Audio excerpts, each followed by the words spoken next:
थार कहे तोहे धाकवाली मुकेश सुबोध कहे तोहे धाकवाली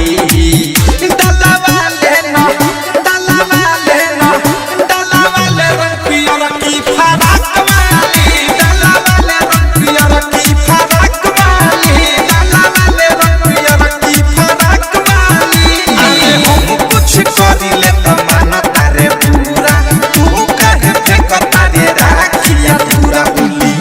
हो खेला न का दो औरी पाक वाली होली हो खेला न का दो औरी पाक वाली